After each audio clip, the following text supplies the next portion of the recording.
আমি আপনাদেরকে একটা মজার ঘটনা শোনাই, কষ্ট হবে? উয়ুনুল হিকায়াত বিখ্যাত ইমাম ইবনুল জাওজি রাহমাতুল্লাহ আলাইহি লেখেন, হযরত ওমর রাদিয়াল্লাহু তাআলা আনহুর শাসন আমল চলতেছে। হিন্দি মিন টাইমে হযরত ওমর ঘোষণা করে দিল, কোন বিদুফা যদি থাকে তাহলে হযরত ওমরের কানে যেন আওয়াজ দেওয়া হয়, তার জন্য সব কিছুর ব্যবস্থা করা হবে। গরিব যারা আছে তাদের জন্য ভরণ পোষণের দায়িত্ব সরকারি মাল থেকে বহন করা হবে। রাষ্ট্রীয়ভাবে কর্মক্ষমতা যারা হারিয়ে ফেলেছে, প্রতিবন্ধী, তাদের জন্য রাষ্ট্র সব কিছু বহন করবে। ওই সময় এক যুবক ছিল যার নাম ছিল জুনায়েদ বিন আফওয়ান। যেই মহল্লায় বাস করত সেই মহল্লাটার নাম হলো আফওয়ান, মানে ক্ষমা করে দাও। আল্লাহু আকবার। যুবকের নাম হলো জুনায়েদ। দেখতে অনেক সুন্দর, চমৎকার চেহারার অধিকারী, সুঠাম দেহের মালিক। যুবকের ঘরে মাত্র একজন সদস্য, যুবকের বাবা, আর কেউ নাই। বাপ আর ছেলে দুইজনে বসবাস করে।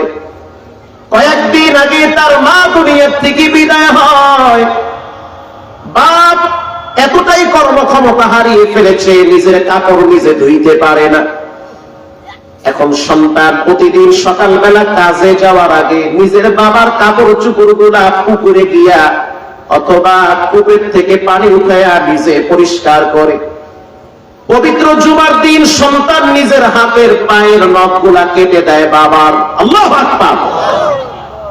মাথার গোড়ায় গোড়ায় জাইতুনের তেল লাগায় দেয়, শরীরে তেল লাগায় দিয়া বাবারে রোদে শোয়ায় রাখে, শীতের দিনে বাবার যেন শরীরটা ভালো থাকে। এরকম খেদমত দেখার পর বাপ একদিন বলে, সন্তান বলো তোমার জন্য আমি রবের দরবারে কি দোয়াটা করতে পারি। তোমার খেদমত দেখে আমি মুগ্ধ, তোমার ব্যবহার পেয়ে আমার কলিজাটা ঠান্ডা হয়ে গেছে। আর রাসূল বলেছেন, মা বাবা যদি দোয়া করে সেই দোয়া নাকি আল্লাহ ফিরাইয়া দেয় না। আমি তোমার বাপ, আমি তোমার আব্বা। আল্লাহর রাসূল বলেন, আল জান্নাতু তাহতা কুদামিল উম্মাহাত, মায়ের পায়ের নিচে সন্তানের জন্য জান্নাত। যেহেতু মা কবরে গেছে, তোমার বাপ আমি, বাবার পায়ের নিচে রব্বুল আলামিন সন্তানের জন্য জান্নাত রেখেছে। যেই ব্যবহার তুমি আমাকে দেখাইতেছো, আমি বাপ বড় খুশি হয়েছি। প্রতি শুক্রবার তুমি আমার হাত পায়ের নখগুলা কাইটা দাও, মাথায় তেল লাগায় দাও, মাঝে মাঝে বিছানায় প্রস্রাব করে দেই। নাক বন্ধ না কইরা হাসি মুখে সেই খেতাগুলা নিজের হাতে সাফ করো, পরিষ্কার করো।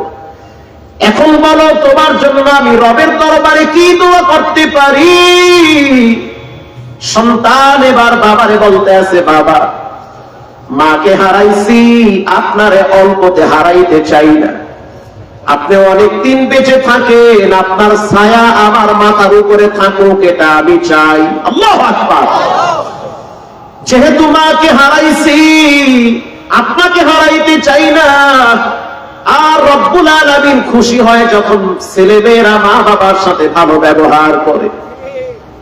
এখন আমি আপনার কাছে আবদার জানাই, আমার জন্য দুইটা দোয়া করবেন। এক নম্বরে আপনি আমার জন্য এই দোয়াটা করেন, আমি যেন ঈমানের সহিত মৃত্যুবরণ করতে পারি। কারণ দুনিয়া ক্ষণস্থায়ী জায়গা, আমরা থাকার জন্য আসি নাই, সবাই চলে যাব। বাবার আগে ছেলে বিদায় হয়, ছেলের আগে বাবা বিদায় হয়। একটা মানুষের চূড়ান্ত সফলতা হলো যে সে যদি ঈমান নিয়ে রবের সামনে দাঁড়াতে পারে। তো দোয়া করো, টাকা পয়সা, বাড়ি গাড়ি, ধন সম্পদ এগুলো চাইলেও আসবে, না চাইলেও আসবে, যা লেখা ছিল তাই হবে। এই দোয়াটা করো যেন আল্লাহ আমাকে ঈমানের সহিত মরণ দেয়। আল্লাহু আকবার। বাবা এবার বলতে আছে, বলো 2 নম্বরের দোয়া কি করব। সন্তান এবার হেসে দিয়ে বলল, আব্বা আপনি একটু বলেন, আল্লাহ যেন আমাকে 2টা জান্নাতের মালিক বানায়। বাবা এবার আসরের নামাজের পরে জুমার দিন মাগরিবের আগে আগে যখন দোয়া কবুল হয়, হযরত আয়েশা সিদ্দিকা এই টাইমে জায়নামাজ বিছাইয়া ঘরের কোনায় পড়ে থাকতে। ও পর্দার ভিতরের মা বোনেরা শুনে নাও, জুমার দিন দোয়া কবুলের দিন। জি বাংলা কিরণমালা সব ফালায় রাইখা ঘরের কোনায় জায়নামাজ বিছাইয়া চোখের পানি ছেড়ে আল্লাহর কাছে চাইতে থাকো। সব দরওয়াজা বন্ধ হয়, একটা দরওয়াজা খোলা থাকে, সেই দরওয়াজার মালিকের নাম কি? এবার যুবক বলতে আছে, বাবা দোয়া কবুলের টাইম, বুঝছি দোয়া কবুল হয়ে যাবে। এক নম্বরের দোয়া, রব যেন আমাকে ঈমানের সহিত মরণ দেয়। দ্বিতীয় দোয়া, আল্লাহ যেন আমাকে দুইটা জান্নাতের মালিক বানায়। বাবা এবার দোয়া করতে আছে, আল্লাহ আমার সন্তান আমার প্রতি যেই পরিমাণ ভালোবাসার, যেই পরিমাণ সহনশীলতা হয়েছে, আমি আমার সন্তানের প্রতি খুশি, আমি আমার সন্তানকে অনেক ভালোবাসি, তুমি আমার সন্তানটারে ভালোবাসো। আমার সন্তান আগে মরে না আমি মরি আগে, তাও তো আমি জানি না। অনেক সময় দেখা যায় বাপ বুড়া হয়ে গেছে, ছেলে অল্প বয়সে মারা যায়, কথা ঠিক না বেঠিক? অতএব আপনি আমার সন্তানটাকে যেদিন মৃত্যু দিবেন সেদিন ঈমানের সহিত মরণ দিয়ে সে যেন স্বেচ্ছায় সব জ্ঞানে কালেমা পড়তে পড়তে মরতে পারে, সেই তৌফিক আল্লাহ আপনি দান করিলেন। বাপ এই দোয়া করার পরে সন্তান পাশে জোরে বলতে আছে আমিন। এবার বাবা আবার দোয়া করতে আছে, আল্লাহ আপনি আবার সন্তানটার মৃত্যুর পরে দুইটা জান্নাতের মালিক বানায় দিয়ে। জান্নাত যদিও একটা, জান্নাতের স্তর হলো অনেকগুলো। আল্লাহর সিদ্ধান্ত আল্লাহর পার্লামেন্টে কবুল হয়ে গেছে।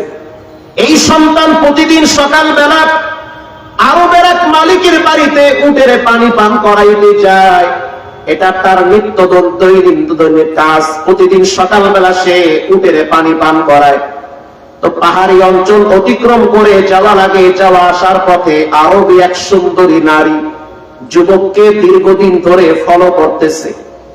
যখনই দেখে অন্য অন্য যুবকরা বাজে আড্ডা খানায় লিপ্ত হয়, কিন্তু এটা এমন একটা যুবক চরিত্র ভালো, কোনো দিকে বাজে নজর নাই, নিজের ঈমান আকীদা হেফাজত করে, সততার সহিত আগায়।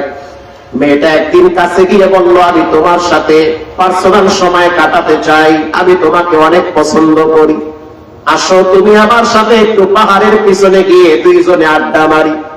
যুবক বলতে আছে, ইন্নী আখাফুল্লাহ, আমি একজনকে সবচেয়ে বেশি ভয় পাই, তিনি হলেন কে?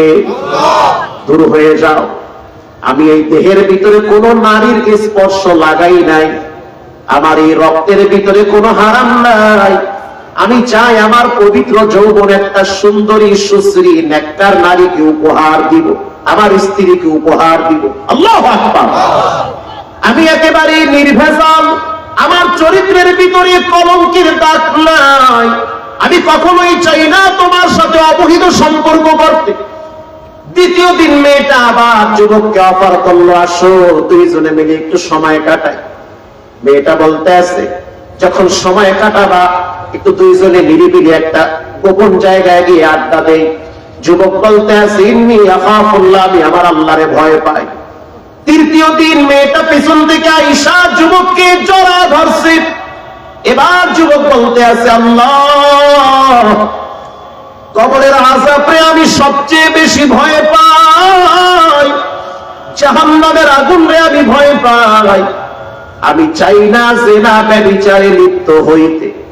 আমি একটা মানুষ, আমার রক্ত আছে, আমি একটা নওজোয়ান তরুণ যুবক, একটা নারী যদি স্পর্শ করে অবশ্যই তার ভিতরে শয়তান কুমন্ত্রণা ঢুকিয়ে দেয়। অতএব তার চেয়ে তুমি আমাকে মৃত্যু দাও, মরতে তো হবেই, আমার চেয়ে অল্প বয়সী কত মানুষ মরে, আমি এই খারাপ সম্পর্কে জড়াবার আগে তুমি আমারে মরণ দাও, এই মরণটাই আমার জন্য সেফ। তারপরও আমি নাপাক হইয়া কবরে যাইতে চাই না। আল্লাহর রাসূল বলেন, বান্দার দোয়া কখনো কখনো বিনা পর্দায় কবুল হয়ে যায়। যখন বান্দা মুস্তাজাবুদ দাওয়া হয়, আল্লাহর দরবারে দোয়া কবুল হয়ে গেছে। যুবক একটা চিৎকার মেরেছে, শরীরের ভিতরে জ্বর চলে আসছে, জ্বর আস্তে আস্তে বাড়তেছে।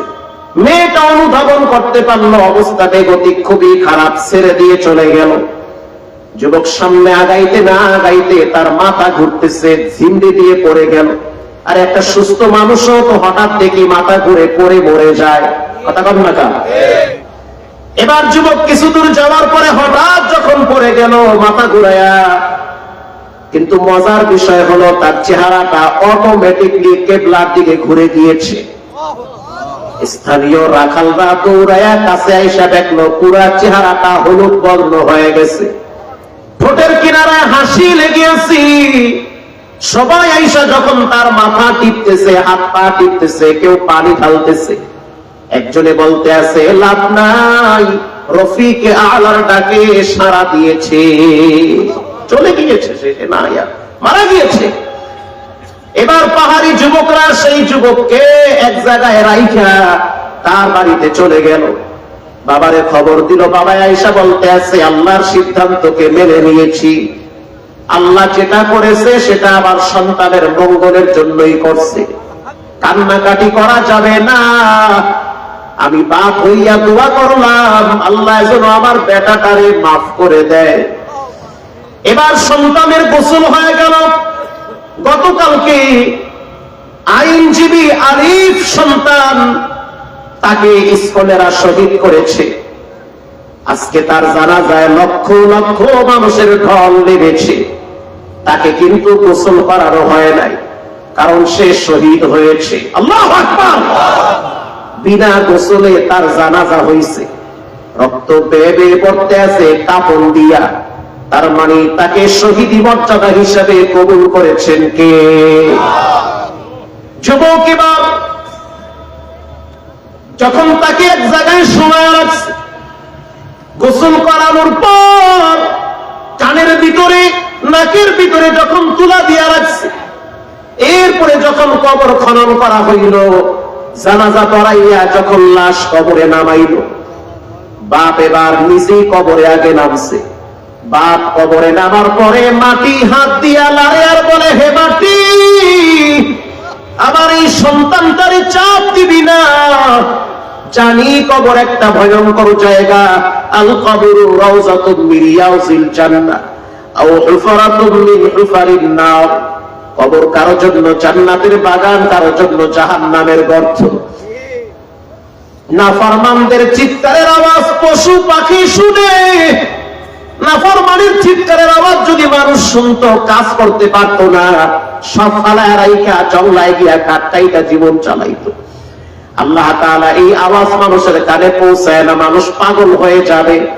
প্রিয় ভাইরা আমার, কবরের আযাব থেকে বাঁচেন, তৈয়ার হয়ে যান, কাটতি বস্তা গোল করেন, দুনিয়ায় থাকা যাবে না, আসল বাড়িতে যেতে হবে।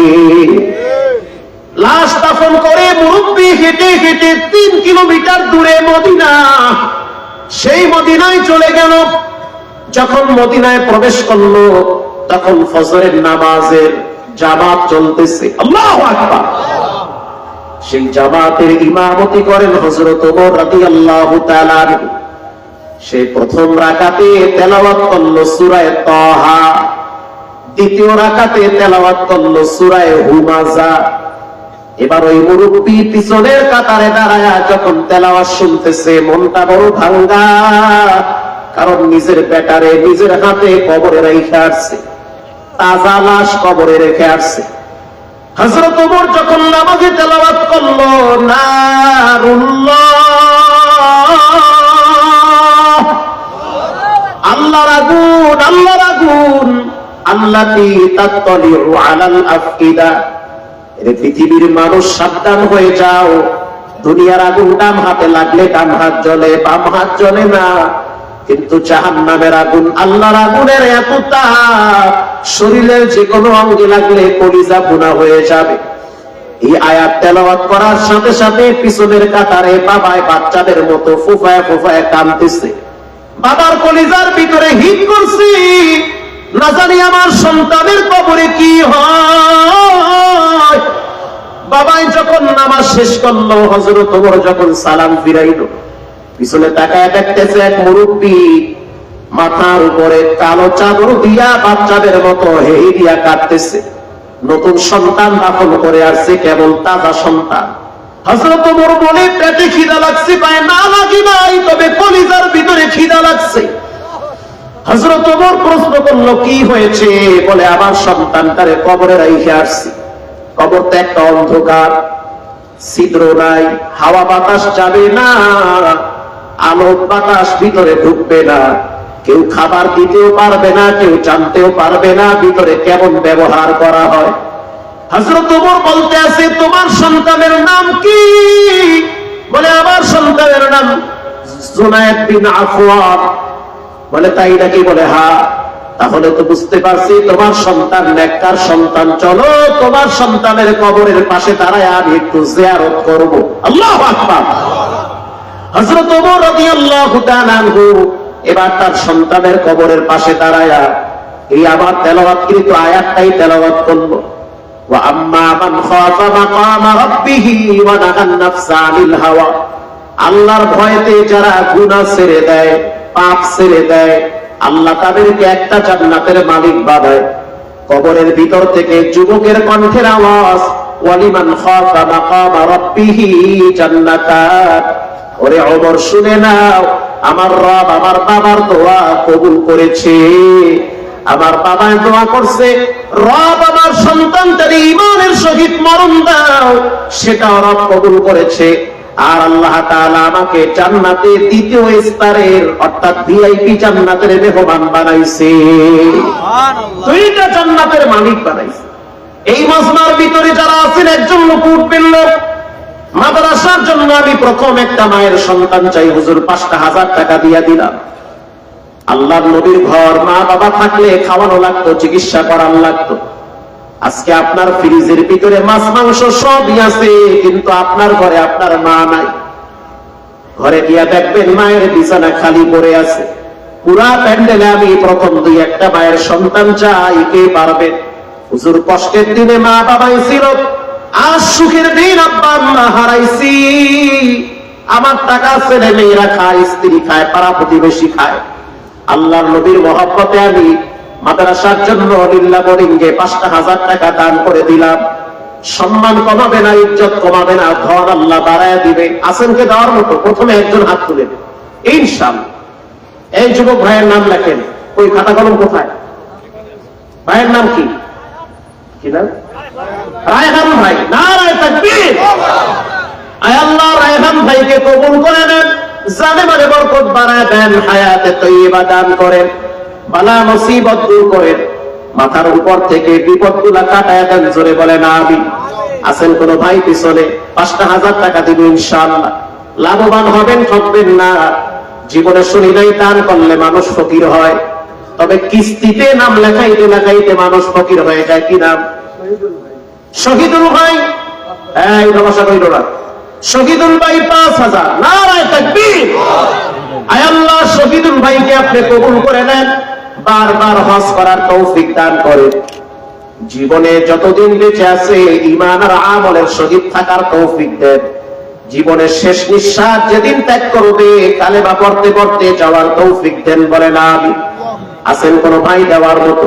ডানে বামে সামনে পিছনে ৫,০০০ দিলাম। ঠকবেন না। আপনাদের এলাকার প্রতিষ্ঠান, আপনি দিবেন না তো দিবেন কে? আব্বা আম্মার জন্য ফালায়া দেন, আল্লাহ হায়াতে বরকত দিবে, রিজিকে বরকত দিবে। আছেন কোন ভাই দেওয়ার মতো? পারবেন? একটু দিয়েন। দিয়েন না, অসুবিধা নেই, একটু উঠে বসা কইরেন না, একটু দোয়াটা কইরে যান আমার সাথে। কে আছেন দেওয়ার মতো? ৫,০০০ টাকা। সভাপতি সাহেব আলেম মানুষ, তিনি দিয়েছেন ৫,০০০ টাকা। শহীদুল ইসলাম সাহেব, আল্লাহ তার হায়াতে ঈমানে আমলে বরকত দান করুক। করেন আমিন। আর কে আছে? ৫,০০০ টাকা দিব। অনেক মুরব্বী বাবারা আছেন, যুবক ভাইয়েরা আছেন। যদি সামর্থ্য থাকে দেন, না থাকলে চাপা চাপি নাই। যদি মন চায় তো দিয়ে দেন, না মন চায় দিয়ে না। টাকা তো আজকে আপনার পকেটে, কালকে আর একজনের পকেটে যাবে, এটাই টাকার নিয়ম। কে আছেন? সামর্থ্যবান কেউ আছে না? ৫,০০০ টাকা ইনশাআল্লাহ। আছে আছে। ওই যে এক ভাই পিছনে বসে আছে। নাম কি ভাইয়ের? আব্দুল হান্নান সাহেব। নারায়ে তাকবীর। আল্লাহ হান্নান ভাইকে আপনি কবুল করে নেন, জানে মানে বরকত বাড়ায় দেন, আব্বা আম্মার কলিজা ঠান্ডা বানায় দেন। চলন্ত পথে কত রকমের মুসিবত হয় আল্লাহ আপনি দূর করে দেন। আজকেও দেখলাম গাড়ির উপরে গাড়ি উঠাইয়া দিছে, আল্লাহ গুলা টাইনা টাইনা বের করতেছে। কি মরণ রে বাবা! আপনি রাস্তা দিয়ে হাঁটবেন, রাইট সাইডে কপাল যদি খারাপ থাকে রং সাইডে এসে আপনার গায়ে উঠাইয়া দিতে পারে। এমনই তো হচ্ছে। মৃত্যুটারে সব সময় পকেটে নিয়ে ঘুরবেন। ঘর থেকে বের হওয়ার আগে দোয়া কালাম কইরা বের হইেন, কারণ এই যে শ্বাস টানেন হঠাৎ ভিতরে বন্ধ হয়ে গেলে নাও টানতে পারে। এই জন্য মরাটারে সব সময় পকেটে নিয়ে ঘুরবেন। যে কোনো টাইমে মরা লাগতে পারে, থাকা যাবে না। আছেন কোন মা বাবা হারা সন্তান এখানে, হুজুর আমি 5,000 টাকা আব্বা আম্মার জন্য ফালাইলাম, দামি ঘর দামি সোফা সব করে থাকবে, একা একা কবরে যেতে হবে। এই যে বগুড়া অঞ্চলে কত মাহফিল হয়, এখানে আসছে, আরো আশেপাশে কয়েক জায়গায় ডেট নেওয়া আছে, আমার আরো আসবো ইনশাআল্লাহ। জীবনে শুনি নাই আল্লাহর নবীর ঘরে মাদ্রাসা মসজিদে গোরস্থানে দান করলে ফকির হয়। তবে ব্যাংক থেকে লোন নামাইতে নামাইতে অনেকেই ফকির হয়ে গেছে। কথা বল না, এরকম হয়। আছেন কেউ দেওয়ার মতো কোন মুরব্বী কোন যুবক ভাই আছেন এখানে? আপনি 5,000 দিবেন? মাশাআল্লাহ। ভাইয়ের নাম কি? কি নাম ভাইয়ের? রিপন ভাই। নারায়ে তাকবীর। আয় আল্লাহ, রিপন ভাইকে আপনি কবুল করে নেন, জানে মালে বরকত বাড়ায় দেন, জীবনে একবার হজ করার তৌফিক দান করেন। বলেন আমিন। যাদের সামর্থ্য আছে কমপক্ষে রমজানে গিয়া 1.5 লাখ টাকা লাগে, 1,60,000 অথবা 1.5 লাখ অথবা একটু বেশি, রমজানে গিয়া মক্কা মদিনায় 15 দিন থাইকেন, মনে হবে পুরা জিন্দেগিতে সবচেয়ে দামি সময়গুলো আপনি কাটাইছেন। মনে হবে আল্লাহর কোরআন নাযিল হচ্ছে, জমজমের পানি, মাকামে ইব্রাহিম, জান্নাতের 2 পাথর নিজের চোখ দিয়া দেখবেন। আল্লাহু আকবার। নিয়ত করেন, আমারে তো আল্লাহ ছাত্র জীবনই বাইতুল্লাহ কবুল করছে, আলহামদুলিল্লাহ। আমি যে খয়রাতির কোন তাও না, বাবায় খয়রাতি না। মনে করেন না যে মাদ্রাসায় সব খয়রাতির গোলাপান করে, আপনার ধারণাই নাই। সচিবের ছেলে, মন্ত্রীর ছেলে, এমপির ছেলে, ডিআইজির ছেলে, অভাব নাই। র্যাবের ঊর্ধ্বতম কর্মকর্তা, পুলিশের, কারণ সবাই বোঝে বর্তমান দেশের যে অবস্থা, ছেলে মেয়েগুলারে দিন না শিখাইলে, আল্লাহ এবং নবীর না চিনলে, ওই মা বাবারে শেষ বয়সে বৃদ্ধাশ্রমে পালায় রাখবে। এটাই বাস্তবতা। অনেক ভালো ভালো শিক্ষিত ফ্যামিলির ছেলে মেয়েরা কোরআনের হাফেজ হচ্ছে। আমি একটা একটা নাম বলে আপনাকে অস্থির হয়ে যাইবেন। ঢাকা শহরের ভিআইপি প্রতিষ্ঠানগুলাই দিয়ে দেখেন অবস্থাটা কি, আপনি তো পা রাখতে পারবেন না। তাসেনকে দেওয়ার মতো সপ্তমার ধরি না, গরিব প্রতিষ্ঠান গ্রামে অভাব নাই। এখানে একটা বিল্লা বোর্ডিং আছে, বাচ্চারা খায়। মানুষ তো যাবে, আপনিও চলে যাবেন, তারাও চলে যাবে। আপনার ঘরেও খাবার পাক হয়, তাদের ঘরেও হোক। জীবন তো সবাইই কাটতেছে, সবাই তো একটা টাইমে কবরে চলে যাবে। 5,000 টাকা দেওয়ার মতো আর তো আছেন? পুরা প্যান্ডেলে ইনশাআল্লাহ লাভবান হবেন। আল্লাহ খায়রা বরকত দান করুন। হুজুর আমি 5,000 পারলাম না, থাকলে দিয়ে দেন, লেখায় দেন। মহিলা প্যান্ডেলে অনেক মা বোনেরা আসছে, 2,000 টাকা দেওয়ার মতো আমি 5 জন লোক চাই এখানে। প্রথম একজন, বাবার নামে 1,000, মায়ের নামে 1,000, 2,000 টাকা। কে দিবেন 2,000 টাকা? একজন লোক হাত করে আমাকে দেখেন, পারবেন দিতে কেউ? হুজুর আমি 2,000 টাকা দেব ইনশাআল্লাহ। আরেকজন 500 টাকা, আল্লাহ কবুল করুন। আছেন তো দেওয়ার মতো 2,000 টাকা? প্রথমে একজন নিয়ত করেন, ইনশাআল্লাহ আমি মাদ্রাসার জন্য 2,000 টাকা ফালায়া দিলাম। 2,000 টাকা ফিস। যেই পরিমাণ ধান হয় আপনাদের দেশে, সুবহানাল্লাহ, উত্তরবঙ্গে আল্লাহ ভরপুর নিয়ামত দিছে, যেটা দক্ষিণবঙ্গে নাই। উত্তরবঙ্গে আল্লাহ এই পরিমাণ দিছে, 1 ইঞ্চি জায়গা ফাঁকা থাকে না, সেখানেও আল্লাহ কোনো না কোনো ফসল ধরায়া দেয়। সুবহানাল্লাহ বলেন। এটা আপনাদের জন্য নিয়ামত। বিভিন্ন অঞ্চল আছে নদীতে ভাঙতে ভাঙতে বাড়িঘর সহ ভাষায় ফেলায় সব। আল্লাহ আপনাদেরকে সব দিয়েছে। কি দেয় নাই বলেন? আম থেকে শুরু করে, এরপরে কাঁঠাল থেকে শুরু করে জমিনের ফসলাদি সব দিয়েছে আল্লাহ আপনাদেরকে। শহীদুল ভাই 2,000 টাকা, আল্লাহ কবুল করুন। মাদ্রাসার ছাত্র, আল্লাহ খায়ের বরকত দান করুন। আর কেউ আছেন দেওয়ার মতো 2,000 টাকা দিবেন?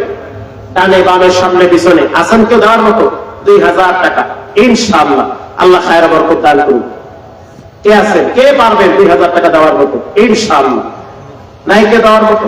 থাকলে দেন, না থাকলে কোনো দাবি নাই, চাপা চাপি নাই। মন চায় দেন, না মন চায় নাই, চলবে ইনশাআল্লাহ। সহযোগিতা ছাড়া কি চলে না বলেন? স্কুল, কলেজ, ভার্সিটি এগুলো কি কারো ব্যক্তিগত পকেটের টাকা দিয়ে চলে না? সবার সহযোগিতা লাগে এখানে। শিক্ষক বেতন কোন জমিদারে দেয়? সরকারের টাকা কি বাপের টাকা? আমার গাড়ির ট্যাক্সের টাকা, আমার বাড়ির টাকা, আমার কি বলে টেস্টকের টাকা, আপনার টাকা। বিভিন্ন জায়গায় ভ্যাট কেটে কেটে মোবাইলের টাকা, তো আপনার আমার টাকা দিয়ে স্কুল কলেজের ভার্সিটির শিক্ষকদের বেতন দেওয়া হয়, সিনিয়র কর্মকর্তা যারা আছে, সরকারি যত অফিসার আছে, সবাই টাকা তো আপনার আমার পকেটের টাকা। কথা ঠিক না ব্যাঠি? একই তো কথা। টাকা স্কুলও দেওয়া লাগে, মাদ্রাসাও দেওয়া লাগবে, তো একই তো কথা। ওই জায়গায় জমিদারেরা করে, এই জায়গায় খয়রাতি করে। বিষয়টা এমন না, টাকা একজন আর একজনের মাধ্যমে আল্লাহ সহযোগিতার মাধ্যমে চালায় নেয়। সৈয়দ নামে 2000 টাকা, আল্লাহ খায়র বরকত দান করুক, মুসিবত থেকে হেফাজত করুক, জীবনে একবার হজ করার তৌফিক দান করুক, বলেন আমিন। আর কে আছেন? 1000 টাকা দেবেন ইনশাআল্লাহ। একটা 1000 টাকা দেওয়ার মতো আছেন তো? সামর্থ্য থাকলে দেন, না থাকলে নাই ইনশাআল্লাহ।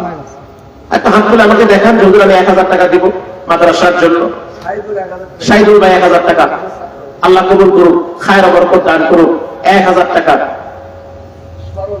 স্মরণ নামে 1000 টাকা। পয়সা তো আপনারা আগেই দিচ্ছেন, অনেক দিচ্ছেন আগে, আগে অনেকেই দিচ্ছে, আমি জানি উত্তরবঙ্গের নিয়ম, আগেই অনেকেই টাকা পয়সা দিচ্ছে।